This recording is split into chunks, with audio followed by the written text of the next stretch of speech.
June 9th, 2025. Greek archaeologists make an announcement that changes everything we thought we knew about ancient mythology. On a rocky hillside in Ithaca, they found something extraordinary. The name of Odysseus, carved in stone. Not in a book, not in a legend. In an actual temple where ancient Greeks worshipped Homer's legendary hero for over 1,000 years. This isn't just archaeology. This is proof that myth became reality.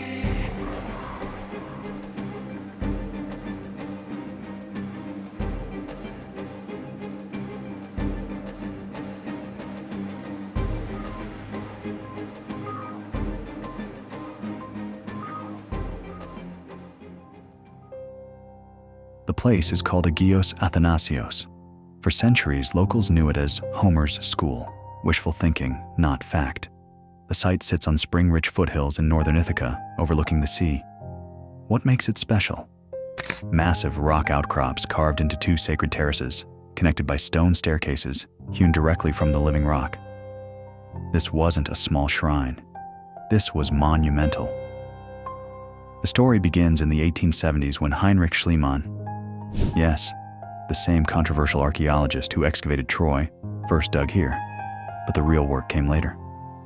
Between 1994 and 2011, Greek archaeologists systematically excavated the site, recovering thousands of artifacts. Then in 2018, Professor Giannos Lolos from the University of Ioannina started re-examining everything with modern techniques, and that's when they found it.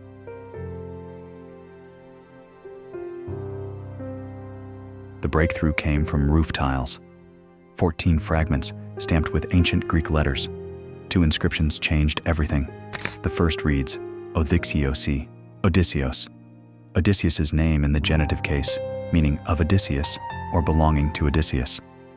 As Professor Lolos explained, this tile acknowledges the place as belonging to Odysseus. The second inscription, Odyssey, Odyssey. The dative case, meaning to Odysseus, likely from a pilgrim's offering. These weren't the only clues. In the 1930s, archaeologists found a clay mask fragment near Polis Bay Cave inscribed, "Thanks, Odysseus." Now, nearly a century later, the pieces finally fit together.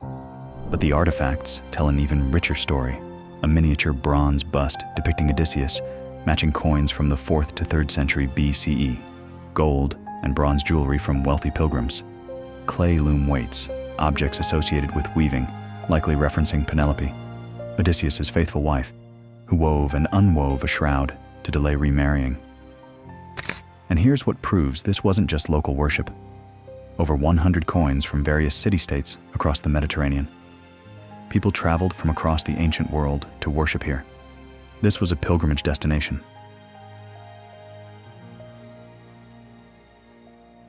The sanctuary itself reveals sophisticated ancient engineering.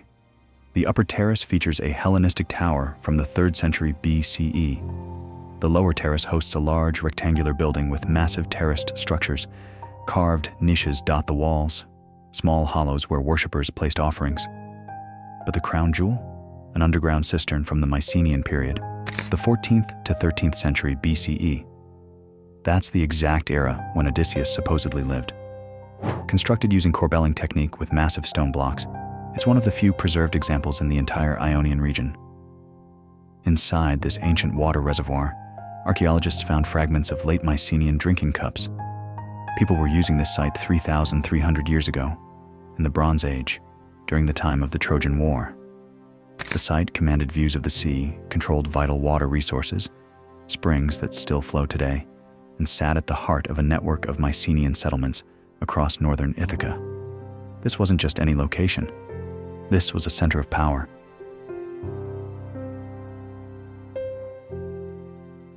To understand this sanctuary, you need to understand ancient Greek hero worship. This wasn't like worshiping gods. Heroes were different, more than human, but less than a god. They existed in a unique category. Odysseus embodied everything ancient Greeks admired. His defining trait was metis, cunning intelligence. He devised the Trojan horse that won the war. He escaped the Cyclops through wordplay and deception. He was polytropos, the man of many resources, balancing physical strength with intellectual excellence. But why worship him specifically? He represented the complete package. exceptional warrior, master strategist, loyal to homeland and family, persistent against impossible odds. Zeus himself praised Odysseus as the most capable man on earth. For Ithacans specifically, worshipping Odysseus represented civic identity. He was their legendary king, celebrated in the greatest epic of Western literature. The sanctuary operated for over 400 years during the Hellenistic and Roman periods, roughly 3rd century BCE to 2nd century CE. An ancient decree from 207 BCE even mentions athletic games called the Odyssey, held in his honor, much like Olympics honored Zeus. This wasn't casual belief. This was organized religion.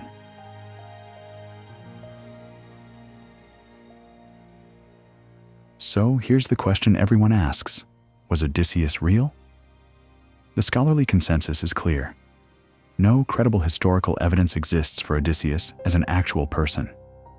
Linear B tablets, administrative records from Mycenaean palaces dating to 1400 to 1200 BCE, contain thousands of personal names but zero references to Odysseus, Achilles, or any Homeric heroes.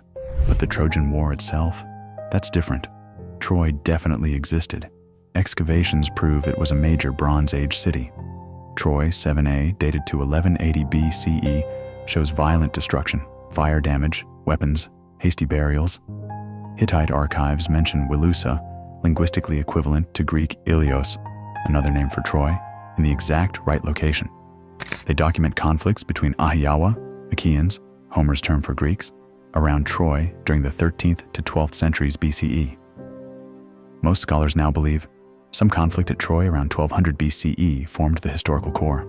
Over 400 years, oral tradition transformed, embellished, and dramatized these events. Then Homer, in the 8th century BCE, created his poetic masterpiece. Odysseus? Likely a composite of hero types, possibly based on a real Mycenaean king whose deeds were embellished beyond recognition. But here's what matters. Odysseus was likely fictional, but his memory was profoundly real to ancient Greeks, who worshipped him for over 1,000 years.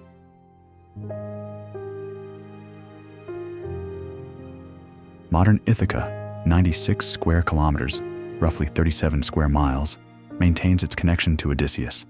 The island's distinctive hourglass shape consists of 2 mountainous sections connected by a narrow isthmus, only 620 meters wide. This is where myth meets landscape. Mount Neritos, 806 meters tall, dominates the north, Homer's mountain. The coastline stretches 100 kilometers with deeply indented bays creating natural harbors. The landscape is pure Mediterranean beauty. Pine forests, cypress groves, ancient olive trees with silvery leaves, white pebble beaches with crystal clear turquoise waters, dramatic sea cliffs, hidden coves accessible only by boat. With no airport, Ithaca remains peaceful. About 2,800 permanent residents live here, though diaspora communities number over 13,000. The picturesque fishing village of Chione, the capital Vathi, with its pastel-colored mansions. This isn't a party island. This is for travelers drawn by one of Western civilization's greatest stories. And now, with the Odyssean discovery, that connection feels stronger than ever.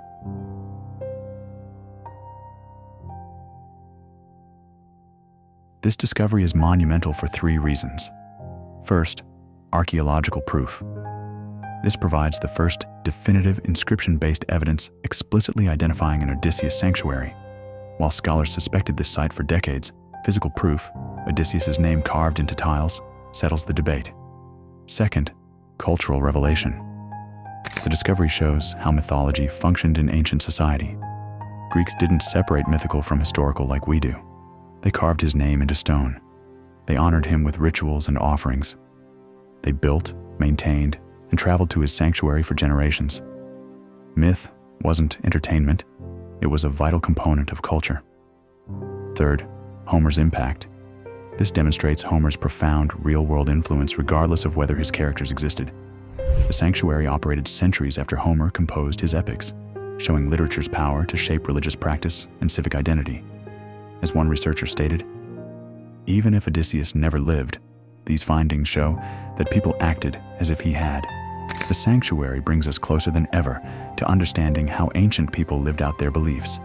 It proves that for over 2,500 years, Ithacans have maintained their identification with their legendary king. The sanctuary of Odysseus proves that sometimes the line between myth and reality isn't as clear as we think.